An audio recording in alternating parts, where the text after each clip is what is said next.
Thank you to the audience for joining us for this session, and my sincere thanks to all of the panelists for joining.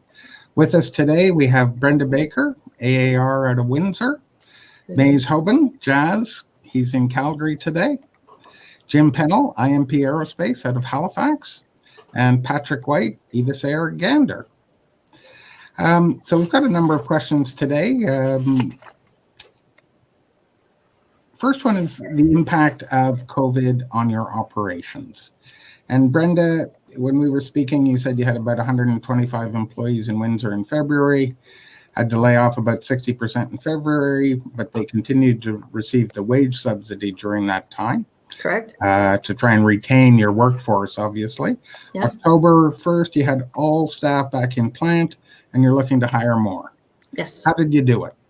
Get them all back? How is it that you are expanding operations again, getting everybody back? Sure. Where's the work coming from? Why are you so successful? I'm going to say that we were very fortunate that we're an American-based company. We're the largest MRO in North America.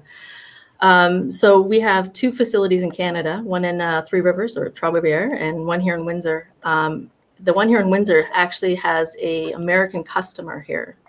So America or the States has not restricted their air travel as Canada has. So we have a lot of flights in the States, so they need maintenance on those aircraft. So we have 3 lines of our American customer in-house now, which they're older aircraft, so a lot of structural work has to get done and a lot of maintenance stuff is happening on them. So I've had to actually hire contractors to help supplement some of the people I can't get. Wow. So if U.S. closed aviation like Canada has, what would the impact be on you? I'd be dead stopped again. I think I was talking about something about full throttle, and then I'd be just dead stopped again. Yeah, I do have another storage program in the hangar as well, but it's only 4 aircraft, not like I had at the beginning of the year where I had 17 Air Canada planes here that I was parked and storing, but they're not here anymore, obviously. Pat, you have Evas Air. You have a very diversified company that you and your wife built from scratch. Air Canada Express, passenger cargo, air ambulance, medevac, MRO, training, and a lot more. A true success story. Pre-COVID, I think you said 27 airplanes, 250 employees roughly. Today, what have you got in terms of staffing and operations? What's been the impact on your operation? Yeah, well, right now we're just a little better than 100 people now, 120, 30 people. So we were decimated in the passenger side, a complete shutdown, and so we've basically lost all those people for now. And but shortly after that, we did hire some back. We modified 2 aircraft into air ambulance configuration. Now, granted, we did that well before COVID because we were working in that direction. And also, too, with our structural people and so on, we were doing modifications in the air ambulance side, modifications in the air cargo side. And again, we were doing this well in advance, 10 years in advance of COVID. So we were so busy with all the aircraft that we had up and running and operating. We needed all the structural people. And actually, when the passenger stuff slowed down, we put more focus on the structural side, cleaned up all the structural stuff that we had, from our passenger operation, and then continued on working to modify another cargo aircraft. We modified another air ambulance aircraft. We have 3 serial numbers coming in the door in the next couple of weeks. So we've added people in the structural side, reduced people in the line maintenance side, obviously. So that's what we've been doing. The flight training shut down completely and is now, oddly enough, back with a vengeance. So good to hear. I really didn't expect that. Mays, Jazz Airlines, how are you doing? Not too bad. Good afternoon. Good afternoon. So the impact on your business, not your staffing for now, but your business. You've mentioned a lot of things to me. Yeah, certainly. I mean, certainly being tied to an airline has been pretty significant from a commercial operation perspective, and the reduction in flying really for us drives everything, right? So the more aircraft fly, the more labor that's required for it, the more parts that are required, and so on. Because of the decline and the significant reduction in the flying activity, we've had to let go of a large number of our staff that are directly tied to the airline operations. So from that perspective, it's really sad to see, all this experience leave. And unfortunately for us, we haven't been at that state where we're able to recall, a good portion of the staff because the flying activity just hasn't returned. The continued travel restrictions that are in place, not only internationally, what we're seeing that is obviously having an impact on, our main customer, Canada, but then also the interprovincial travel restrictions are also impacting our ability to fly and serve those smaller communities. When people are looking at 14-day restrictions, if they're having to fly to what was previously the Atlantic bubble, obviously people are going to think twice. The business traveler, we're seeing a lot of challenges on that front in terms of trying to get those folks back into the air. And largely because as our industry has struggled to deal with the pandemic, business travel budgets have also, excuse me there for a second. It's your mom. You better answer it. Yeah, I better answer her about that. The business travel community or the flying hasn't come back as well, right? Because Any difference between what you're seeing in Canada versus your cross-border? In certainly, I echo what Brenda was saying earlier. Obviously, there's a little bit more activity and uptick on the regional side, domestically in the States, where I'm certainly hearing a lot more travel and a lot more open travel there. The same can't be said for us. We're not seeing that level of flying activity return. So we're significantly down from where we were before, and as a result, will continue to be so until such time that people get flying again. Jim, IMP. I'm guessing all of our audience, all 300 of them, know well who IMP is. On the previous panel, we had AIC, Mike Miller, and the others from the air transport sector, and the airports referred to him as the rich cousin. The rich cousin, is that right, eh? Defense sector, we've heard that you guys are doing better than most. Yeah, I would have. That is correct, Robert. With our primary customers being Canada and foreign militaries, our contracted workload was actually not impacted. The programs that we had in effect at the time still ran as per the plan. Our biggest challenge, of course, were the same challenges that everybody else had to deal with, was to protect the employees and do those necessary protocol implementations. But no, from a contracted workload perspective, it really didn't impact our workload. What it has done is, I think, improved our relationship with the employees. We didn't lay anybody off as a result of COVID.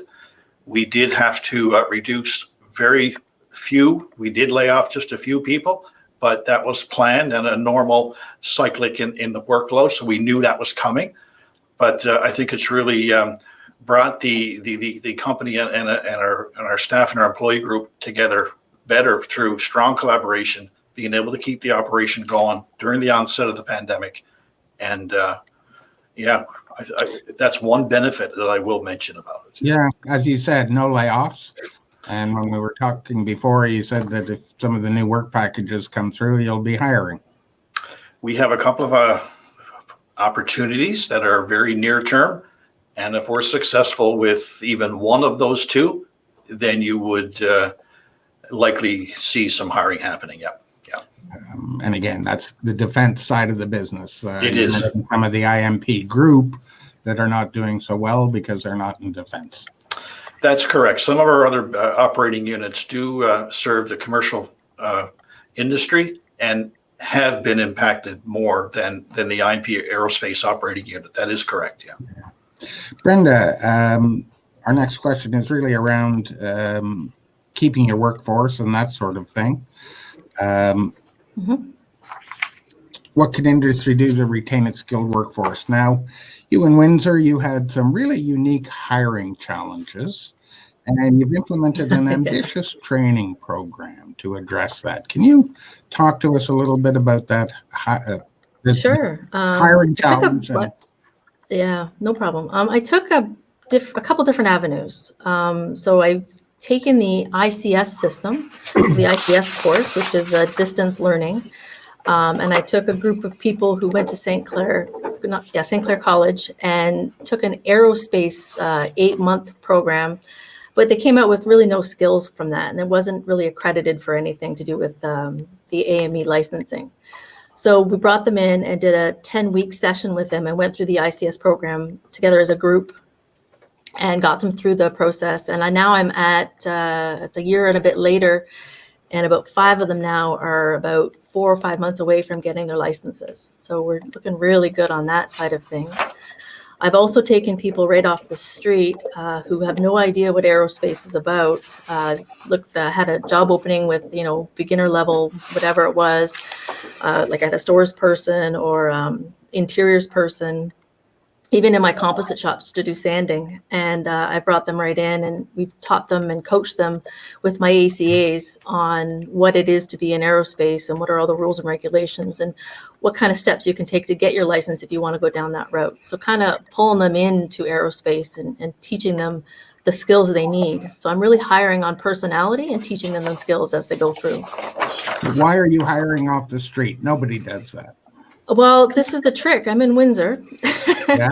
and not a lot of people want to move to Windsor. So I'm trying to find as many avenues I can as to get the people in the doors to train them, so I can keep the workforce in Windsor, or even hire within Windsor, because there's a lot of young kids coming out of high school. They don't know what they want to do with their lives, and aerospace is awesome. Everybody loves airplanes, right? Yeah. And the conventional wisdom is you have to go to college for 2-3 years and take the college programs. And I think it's just extraordinary what you're doing down there. And you've implemented this training program you talked about. You did a skills analysis of all of your employees, and you're now developing a training program to address that. Yep. And you mentioned how you were grouping the students.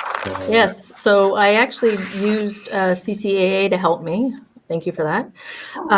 We did a skills assessment with you guys. So I had all my my apprentices, we'll call them, log in and do this assessment.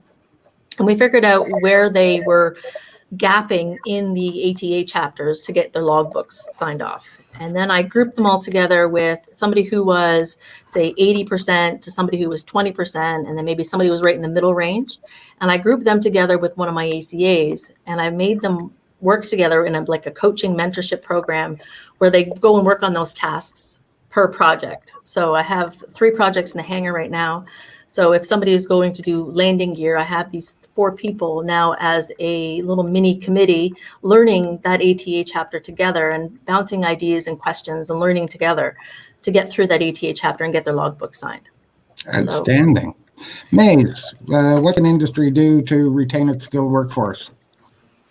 Well, that's it's a really large problem or a challenge, I think, for the industry as a whole. And I think it really goes back to what some of the things that Brenda was doing, but what we're doing as well is we've also had to hire off the street and looking at non-traditional folks coming into the industry and training them specifically to carry out certain functions and tasks. We've certainly done that in the component shop end of things, where we're training folks into the shop certification authority and getting folks specifically trained up for that.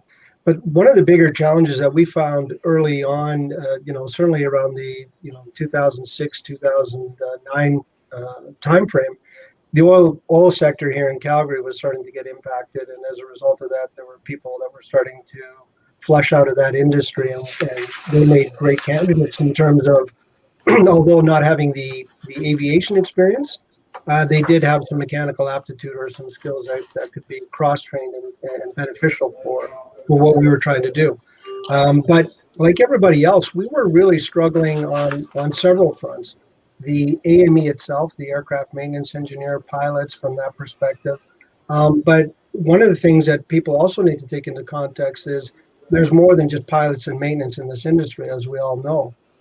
Those that have been in this industry for some time understand that the logistics behind all this requires not only those folks, the front line, but you need flight attendants, you're going to need airport staff, you're going to need GSC mechanics, you're going to need stores people, you're going to need analysts, purchasers, all these things that are really, to a large degree, maybe not in the foresight of or in the front of people that look at the industry, right, or aren't familiar with the industry.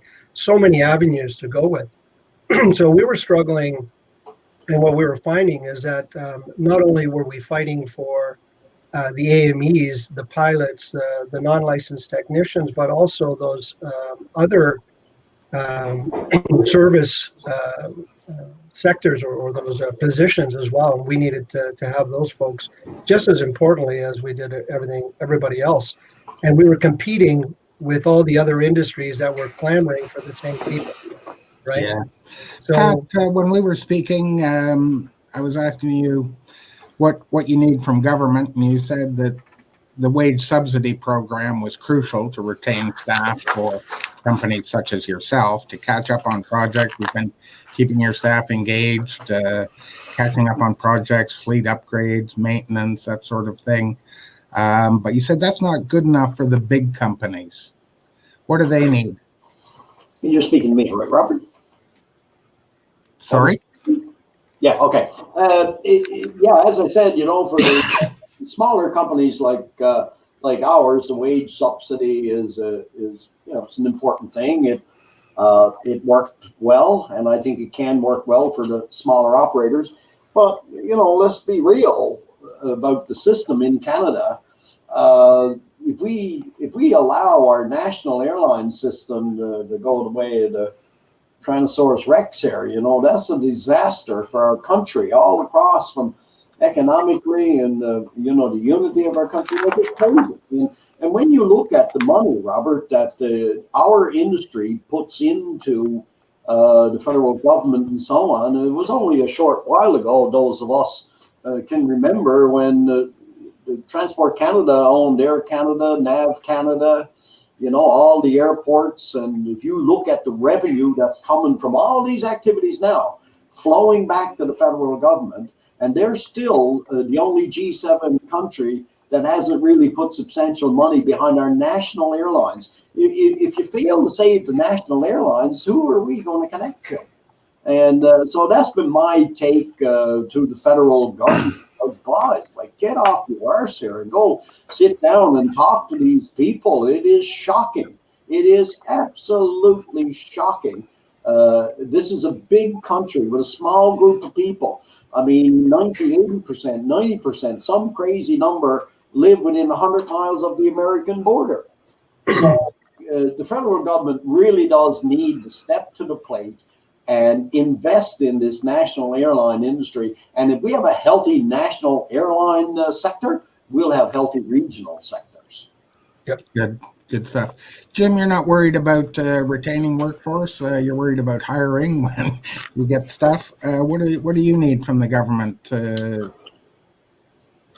Well, I would echo everybody else's comments from a commercial perspective. Yes, that there needs to be an aviation sector focused support program, as other nations have implemented to support their carriers. But from our perspective, from a military MRO, the strong, secure, and engaged defense policy, we would really hope that Canada would stick with that policy and continue to implement the programs and go forward with that plan.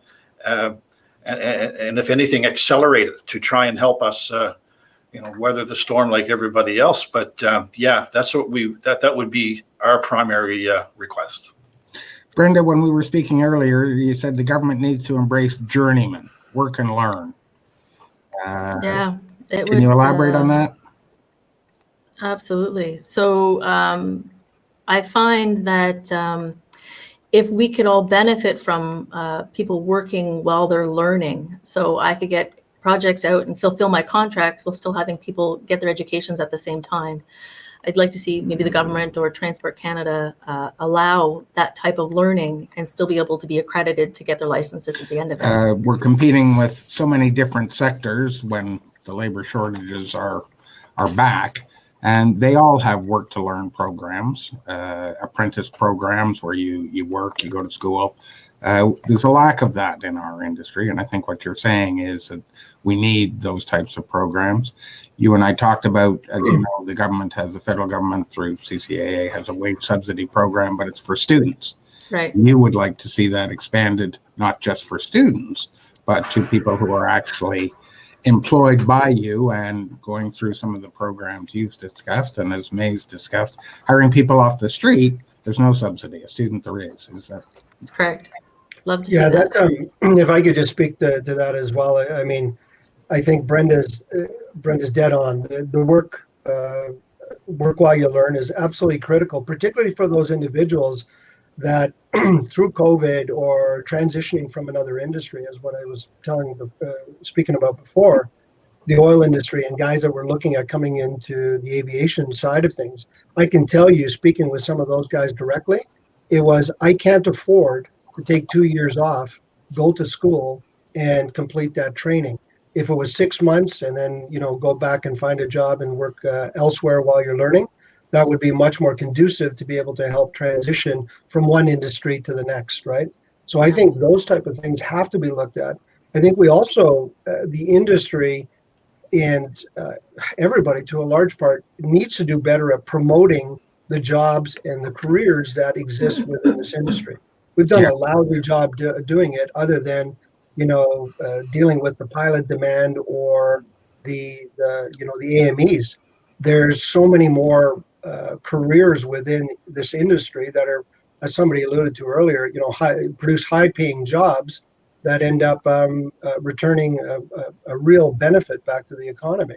We need to do better, and that starts with not only people that are thinking about coming into this industry, but also we got to start getting into the high school levels and even earlier on, making certain that the kids understand there's opportunities within this industry, and it's not a bad industry, right? It's good high-paying job. I'm going to move on to my next question. It's one that we've asked other panels today as well. We were looking at a U.S. study that said we're going to lose 35% of our pre-COVID workforce over the next year, 10% through voluntary separation, early retirements, and 25% who have been laid off or furloughed and can't wait 2 years to be recalled. So they're going to other industries. Are you concerned about being able to recall people, and should the industry be worried about the future labor shortage? Some have said it's going accelerated departures and reduced intake of students. It's going to be very difficult. So, Brenda, I'll start with you. Are you worried about being able to hire the workforce you need? Absolutely. Absolutely. I was struggling before COVID, and I can just see it being compounded after COVID as we get to our new normal. I mean, where do you start pulling people in who are already starting to get gun shy about coming into aviation now? Even when the economy was good, aerospace has always been a cyclical environment where you have these highs and lows. So people were kind of already shying away from aerospace. You kind of have to love airplanes to want to get into this business. You get addicted to it, as I have been for over 20 years. But that's the whole point, though, is that we're going to lose people because of COVID, because they're not sure how uncertain it's going to be in 2, 5, 10 years from now. I think we're going to be struggling for a long time. Jim, thanks, Brenda. Jim, you had an interesting comment on this about retirement and those getting close to retirement. Yeah, those folks getting close to retirement. So this may, in fact, provide these folks the, I'll call it a test run, if you will. So if they are impacted due to COVID, and they get a taste of retirement, say at 63, whatever the age might be, it provides them the opportunity to test those waters and see, well, maybe this isn't so bad. I can actually do this, and they will not come back. So, for those folks, I think if companies were to consider more flexible working arrangements and maybe be open-minded to keep those close to retirement, if you will, maybe offer them some kind of flexible working arrangements that they work 2 or 3 days a week and come in and provide that mentorship to the younger folks that we have, so that we just take advantage of that before they actually leave the industry. I think that would be very helpful. And by definition, those closest to the retirement are usually the most experienced, the high-skilled people that we're counting on to train the next generation of workers, and they're gone. And That's we're correct. them forever if we let them retire. Pat, you said you're very worried about the future, and we need to address it now. In what regard? You mean, Robert, in recruitment of people? You mean? The ability to keep our workforce, and so many people are leaving the workforce. Are we going to be able to hire those that we need as recovery takes hold? Yeah, absolutely. Now, rather than worried, because we have a flight operation and so on, well, we also have a flight school. And in the maintenance world, we have just down the street, we're really fortunate to have an aircraft maintenance school that Jim probably went to, and it's a great piece. And what everybody said is extremely accurate and really good comments. But I want to step back a little bit to the topic before, which is related to this topic, is the training. And you want to talk about attracting people to our industry. All these comments are well and true, but we have to really overhaul the training that we do. If you look at the AME curriculum, it's quite a bit outdated. I could give you all kinds of Newfoundland superlatives. But at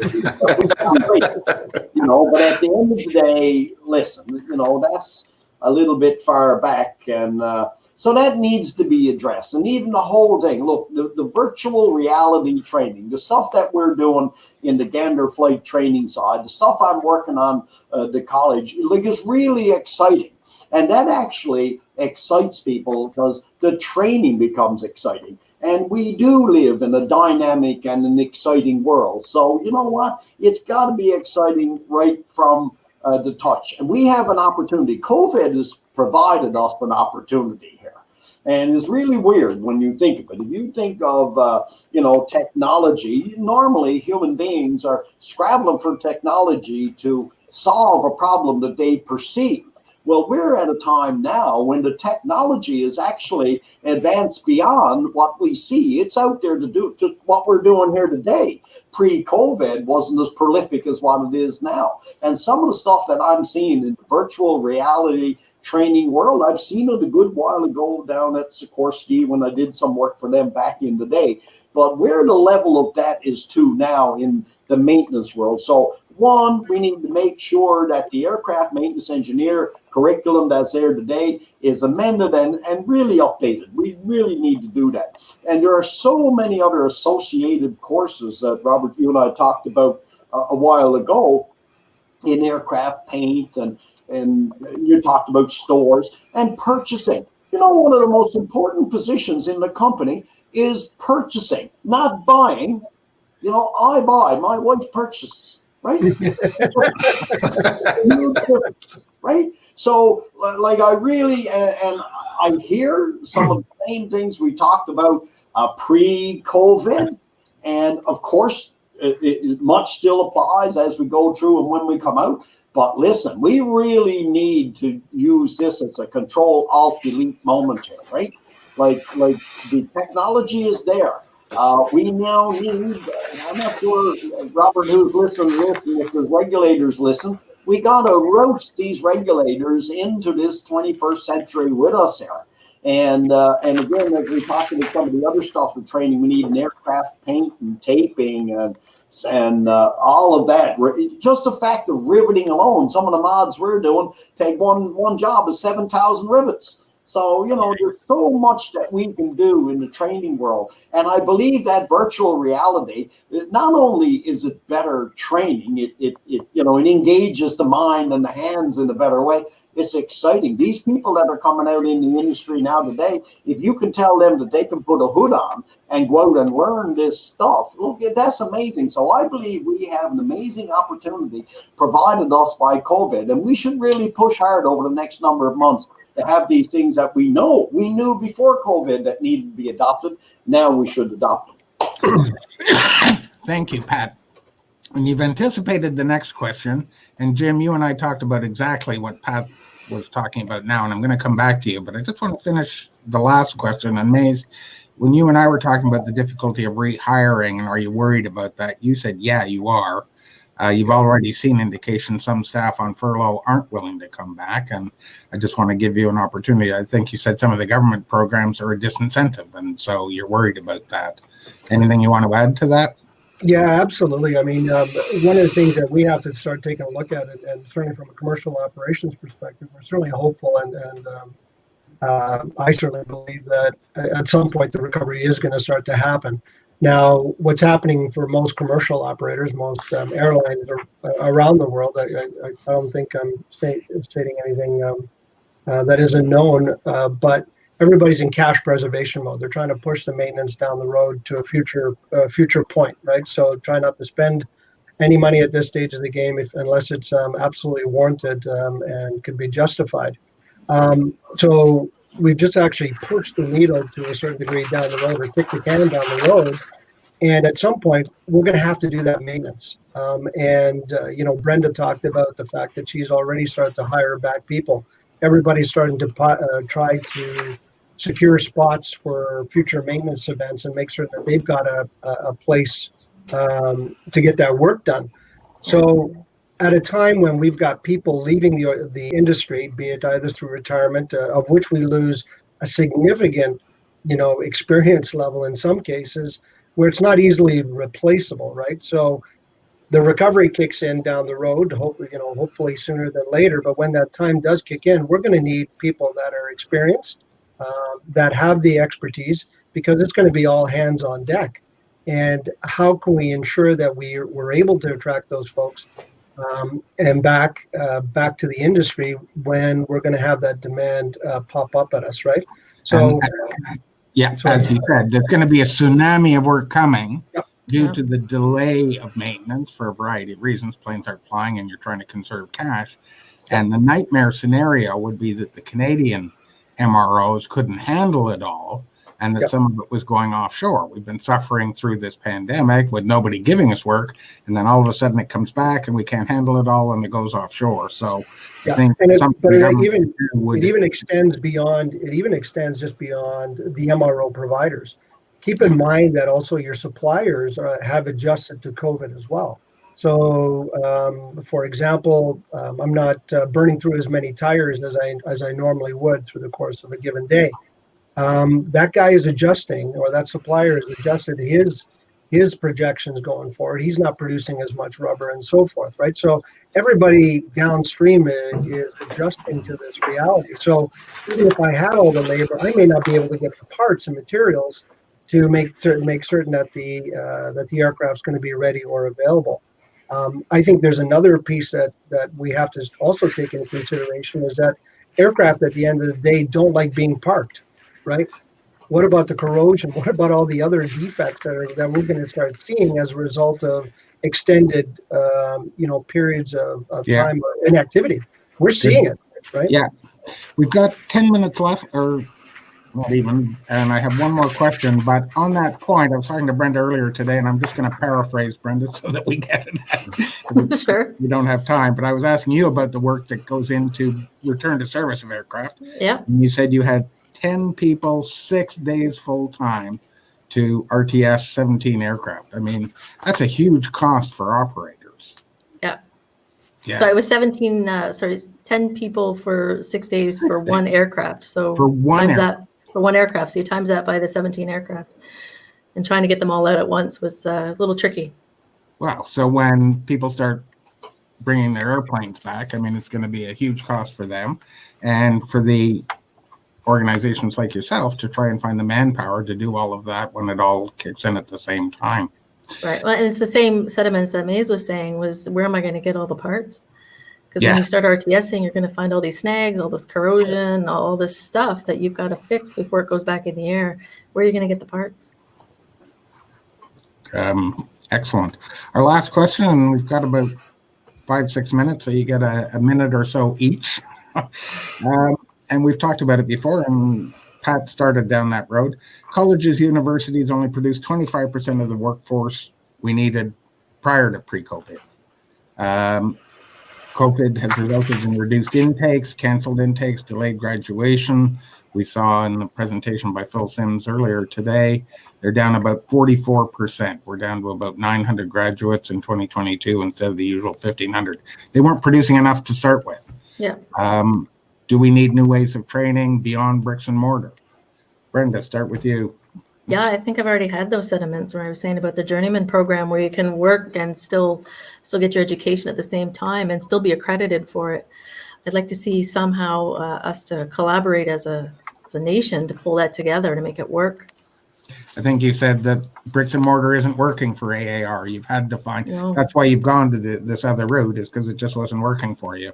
That's right. I was trying to find any means necessary. So I was using the ICS program, which is meant for people who are coming out of the military to transition from the military into civil aviation. And I'm using that program to train my guys together as a group, as one way. Jim, you talked similar to what Pat was saying. Technology was always there, but we need to seize it. Yep. Well, Seize the exactly. opportunity. And I think, Brenda's initiative, coupled with the opportunity that Pat referenced about the virtual reality training models, these are two, if you pull these synergies together, and I think we may have to create our own solutions, if you will, with regulator support and move it forward. But I really commend Brenda on taking that initiative. I think that's wonderful. Excellent. Maze, 1 minute to you. Online training, absolutely. You know what? I think the YouTube generation is here, right? And the reality is they learn through YouTube better than they do in some cases by looking at the book, right? The new generation coming in doesn't learn the same way as the old guys did, and we're really having to work and use that medium or that online video type training, as Pat sort of talked about. We're using that more and more. The other piece and I saw a question pop up with regards to international and foreign workers. That's something, an area that the government can certainly assist us in going forward. But that brings its own set of challenges in terms of the understanding of the language. All the manuals in Canada, for the most part, are either in English or French. So we've certainly seen that challenges as a result of that. So we have to find ways to make certain that we're able to communicate, make certain that the upcoming the new labor coming into the workforce is going to be trained and ready to be able to perform the tasks that we require from them. Thank you, Maze. This has been excellent. We had Pat, you and I were speaking earlier this week, and I'll come to my question in a sec. We had earlier today the major regional trade associations, and we had the national associations on our panel. And I was intrigued when I was talking to you, and I think it's a good way to end our session. When we were speaking, you stressed the good work being done, not only by CCAA, thank you, but all of the trade associations, national and regional. Do you want to expand on why you commend them for their work and why you support them? Well, I'm really glad you asked me that, and it ties to what Jim and Brenda and Mace were saying when it comes to the training, actually. And here's why: some of our problems, the regulator has to be a really big part of that, right? And the reality is, it is extremely difficult to get them to listen. Now, I want to be nice. These people as individuals are all pretty nice people without a doubt. But that is the system of counterclockwise cesspool of bullshit oftentimes. It's shocking. And these organizations that get out there every day, you can tell that if I was engaged in that, there'd be a war, which would actually be of very little value to anyone. But the people at CCAA and ATAC and NAC and all of the other organizations, like I watch it on the emails, like I just got to take my hat off to them, Robert, every day. Day after day after day, punching out emails, hosting forums and so on to let the government know that, hey, it's not just us. We have the support of our members and so on. But look, honest to God, I don't know how strong I can say this, but the regulator here, and if we have to use COVID to do that, you have to listen. You have to stop with this craziness of just paying token lip service to what we do. It is shocking. So therefore, thank God for these organizations that have the tenacity and the patience to drill down every day to try to get the regulator to listen. I know people inside want to listen, but the problem is systemic and it must change. Well, I think that's a lovely way to end with a shout out to all of the associations who work so tirelessly on behalf of the industry. My thanks to all of you. You've been enlightening, educational. I learned some new words from Patrick. My sincere thanks to all of you for taking the time, and I hope you enjoy the whole event. Merci. Merci. Thank you. Thank you.